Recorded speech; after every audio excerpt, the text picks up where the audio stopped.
Mega మేనల్లుడు సాయి ధరమ్ తేజ్ నటించిన latest movie Chitralahari box office దగ్గర మొదటి రోజు ఓపెనింగ్స్ పరంగా average to above average openings తో సరిపెట్టినప్పటికీ ఈవినింగ్ అండ్ నైట్ షోలలో కొద్దిగా పుంజుకున్న సినిమా రోజును పర్వాలేదనిపించే విధంగా ముగించిందని చెప్పవచ్చు. ఓపెనింగ్ షోలలో మొత్తం మీద 30 నుండి 35% వరకు ఆక్యుపెన్సీతో ఓపెన్ అయిన ఈ సినిమా ఈవినింగ్ అండ్ నైట్ షోలలో కొద్ది వరకు గ్రోత్ ను సాధించి 40 to 42% వరకు ఆక్యుపెన్సీని ఫైనల్ గా అందుకున్నట్లు సమాచారం. ఆఫ్లైన్ టికెట్ సేల్స్ లెక్కలు పూర్తిగా తేలాల్సి ఉన్నప్పటికీ ఓవరాల్ గా మొదటి రోజు ముగిసే సమయానికి రెండు తెలుగు రాష్ట్రాల్లో సేఫ్ సైడ్ లో ఈ సినిమా 3 కోట్ల నుండి 3.2 కోట్ల రేంజ్ వసూలను అందుకోవడం ఖాయమైందని చెప్పవచ్చు. ఆఫ్లైన్ టికెట్ సేల్స్ కూడా అనుకున్న రేంజ్ లో ఉంటే తొలి రోజు ముగిసే సమయానికి అఫీషియల్ గా సినిమా 3.5 కోట్ల రేంజ్ వసూలను అందుకునే అవకాశం ఉందని ట్రేడ్ వర్గాలు అంచనా వేస్తున్నాయి. ఇక ప్రీమియర్ షోలతో సినిమా అక్కడ $56,000 దాకా వసూలు చేయగా సాయి ధరమ్ తేజ్ కెరీర్ లో ఇది one of the biggest openings లో ఒకటిగా చెప్పుకోవచ్చు. వరుస ఫ్లాపుల్లో ఉన్నప్పటికీ ఓవర్సీస్ లో మంచి ఆక్యుపెన్సీతో పాటు కలెక్షన్లను సాధించింది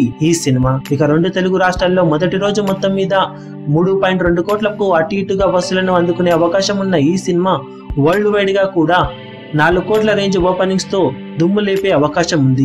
సినిమా ప్రీ రిలీజ్ బిజినెస్ దృష్ట్యా ఇది మంచి ఓపెనింగ్స్ గానే చెప్పుకోవచ్చు. ఓవరాల్ గా మొదటి రోజు అఫీషియల్ కలెక్షన్ల లెక్కలు ఎలా ఉంటాయనేది ఆసక్తికరంగా మారగా ప్రస్తుతం ఉన్న ఓపెనింగ్స్ ని బట్టి సినిమా వరుసగా 6 పరాజయాలు ఎదురైన అద్భుతమైన ఓపెనింగ్స్ ని సాధించిందనే చెప్పవచ్చు. ఇక అఫీషియల్ కలెక్షన్ వివరాలు ఎలా ఉంటాయో చూడాలి. ఈ వీడియో మీకు నచ్చినట్లయితే లైక్ చేయండి, షేర్ చేయండి, ఛానల్ ని సబ్స్క్రైబ్ చేయడం మాత్రం మరవకండి. ఏ చిన్న అప్డేట్ ను మిస్ అవ్వకూడదు అనుకుంటే బెల్ ఐకాన్ ని ప్రెస్ చేయండి. లేటెస్ట్ సినిమా అప్డేట్స్ కోసం బాక్సాఫీస్ కలెక్షన్స్ రిపోర్ట్స్ కోసం మా అఫీషియల్ యూట్యూబ్ ఛానల్ ను సబ్స్క్రైబ్ చేసుకోండి. ఏ చిన్న అప్డేట్ ను మిస్ అవ్వకూడదు అనుకుంటే బెల్ ఐకాన్ ని ప్రెస్ చేయండి.